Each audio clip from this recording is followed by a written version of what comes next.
Na verdade, através do pastor Kleber e a pastora Valesca, né? Antes apenas Kleber e Valesca, que conheceram a Cristo. E claro que o Wagner é bem mais difícil, né? Então eu fui primeiro, Sim, sim. juntamente com o Lucas. E quem estava ministrando? Marciano Silva, É, nosso pastor amigo pessoal. Marciano Silva. Foi assim, ó, em Sapucaia, no Vanessa Seconet. Então, aceitamos a Jesus, eu juntamente com o meu filho, né, com o Lucas. O Lucas era pequeno. O pastor Wagner não acompanhava. Nem Não, fui. não, Há ficou em quantos casa. anos faz isso, mais ou menos, Foi em pastor? 2003. 2003. Ele estava em casa e o pastor Kleber já tinha avisado, ó, quando chegar em casa, ele vai estar assim, assim, assim, vai com calma. Então, assim, eu fui primeiro, e aí depois sim. Aí quando ele foi, eu vou deixar ele contar. Então, primeiro fui eu, o Lucas. Então, o pastor Marciano, além de ser um amigo, Ah, é aquele que nos anunciou, que nos mostrou, que nos apresentou Jesus. ah. Então foi algo assim extraordinário aí tem, né, uma caminhada grande. E aí depois sim, aí Deus conseguiu atingir esse coração. E quando Deus encontrou o coração do meu esposo, aí foi algo extraordinário. É, e isso demorou muito tempo entre a tua conversão e...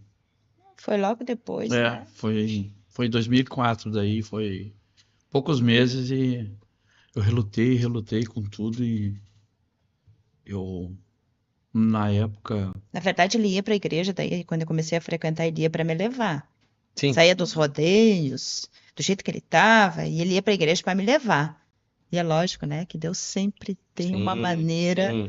Tem uma isca. Tem Sempre uma... tem. Então ele começou a ir na igreja até que depois a gente foi para São Gabriel, no evento que tinha lá, e aí que. eu costumo dizer na igreja que a importância de um porteiro, né? Um porteiro da igreja que às vezes tu acha que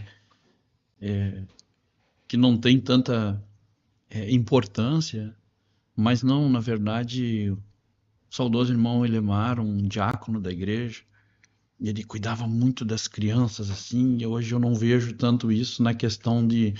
Eu via ele puxar a orelha das crianças, sabe? Fica quieto, guri, vai. As crianças ficavam embaixo do banco e ficavam com os olhos grandes, assim, por causa que o irmão Elemar, ele era daqueles turrão. E a Nádia começou a frequentar a igreja, e eu tinha um coração muito fechado para a igreja, para o evangelho, para Cristo, para Deus. Devido a muitas coisas que tinham acontecido antes comigo, e Deus realmente tinha um projeto, um plano na minha vida para que a obra missionária ela me alcançasse de uma forma. Tanto é que, para mim, um dos daqueles que eu posso dizer que confio, que eu respeito, é o Marciano, sabe? Então, quem de nós não foi ganho por um missionário? Uhum. Seja de qualquer forma, se não tiver no campo ou tiver, mas alguém pregou o evangelho para nós. E naquele dia, o Marciano foi usado para pregar o evangelho, a Nádia aceitou Jesus, o Lucas aceitou Jesus. Eu relutei bastante.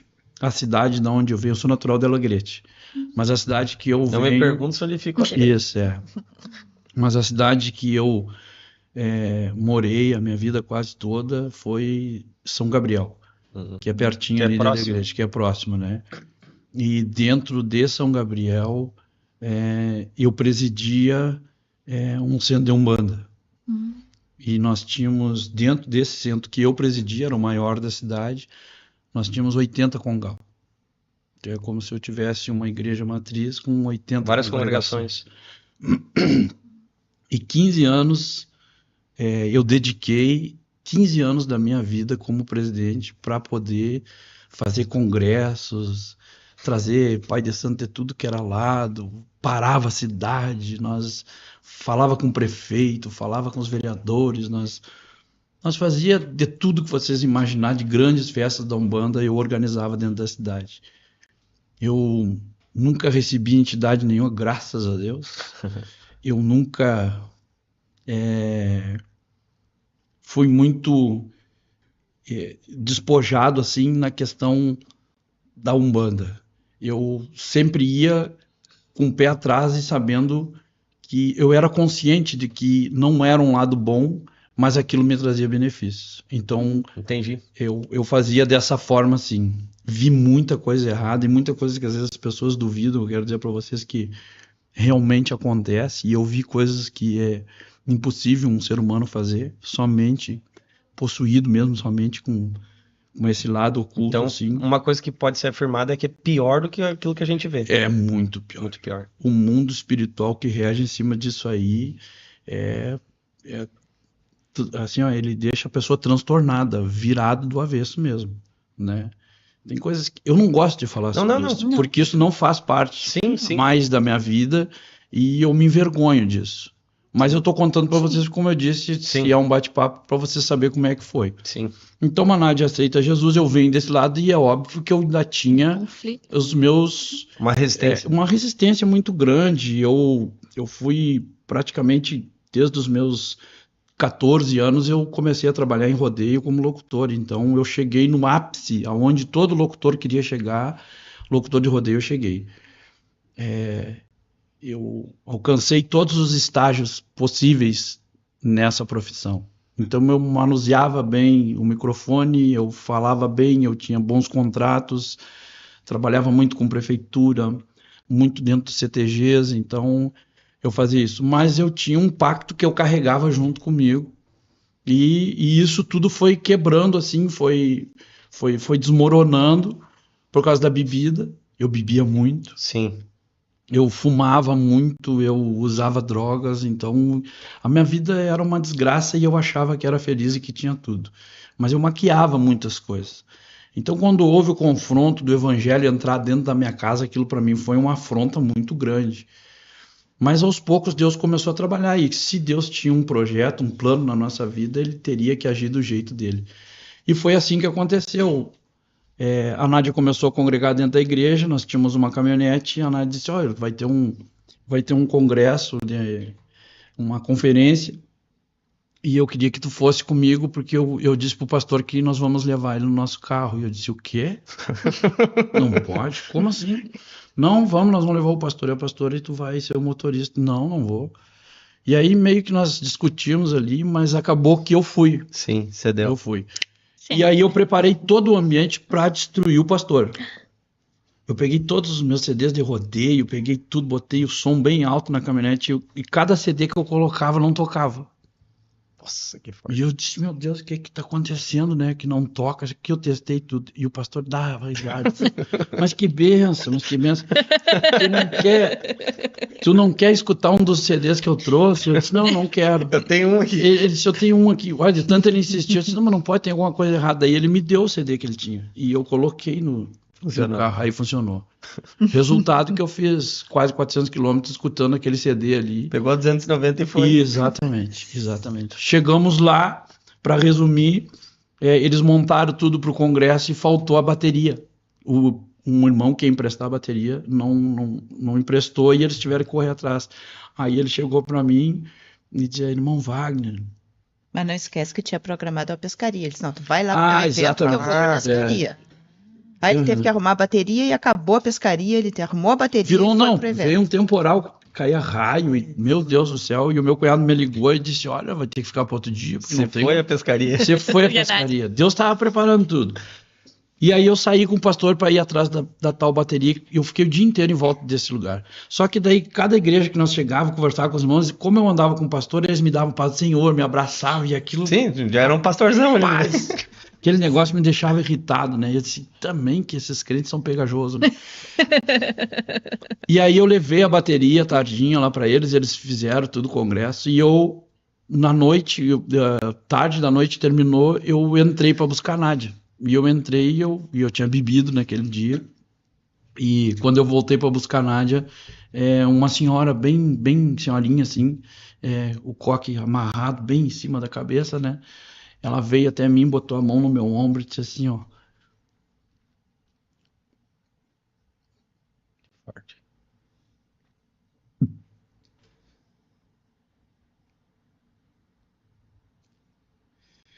Deus te trouxe aqui porque Ele vai mudar a tua vida. Amém. Ela disse para te saber que é Deus que está falando contigo.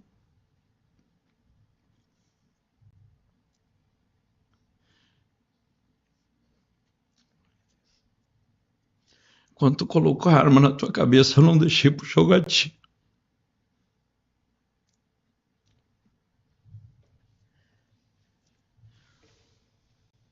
E aquilo era impossível que alguém soubesse. Aquilo tocou muito forte, meu coração parecia que ia sair pela boca, assim. Eu fiquei muito transtornado, muito. Isso não pode, como é que essa senhora sabe? Quem Sim. contou, como é que. A Nádia não sabia, ninguém sabia. E eu fui para casa e aquilo ficou me marcelando. Mas ao mesmo tempo que Deus, eu creio que Deus preparava tudo também, o outro lado também me colocava um monte de dúvidas na cabeça. Sim. E foi um período difícil para mim naquele dia. Passou aquela noite, eu me lembro que o meu irmão pediu, não bebe essa noite, não sai, mas não adiantou nada. Aí foi que eu saí mesmo. No outro dia a Nádia foi pro congresso e eu fui buscar ela. E quando eu cheguei lá, estava na hora do apelo.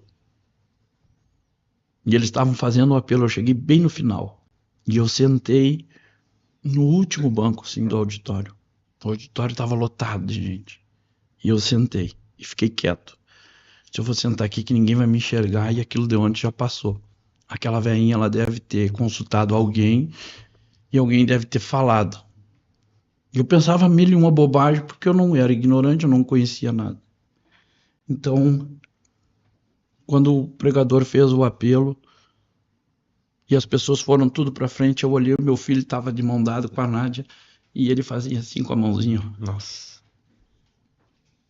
E aquilo começou a tocar tão forte em mim.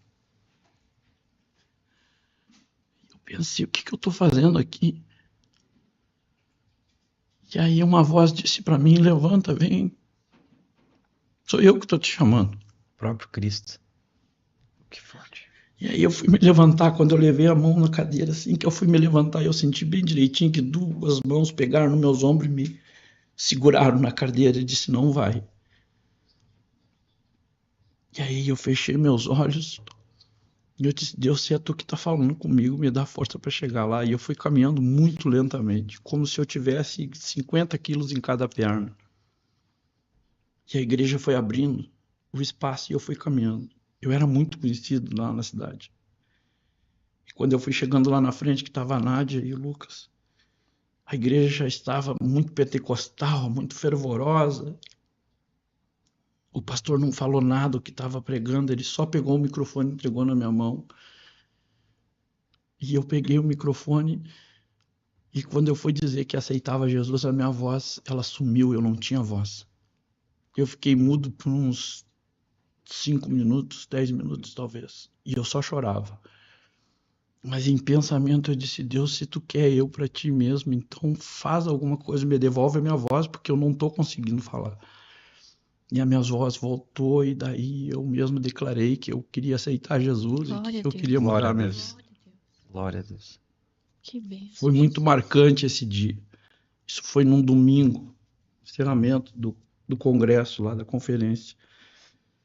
Eu saí dali, cheguei em casa, conversei com a Nádia, peguei minha carteira de cigarro que estava no bolso, eu amassei, peguei todas as garrafas de cerveja que tinha na geladeira, eu botei tudo fora. Na hora. Na hora, chamei meu pai e minha mãe, disse, a partir de hoje eu não vou beber, não vou fumar, vou cuidar da minha casa, eu vou para a igreja.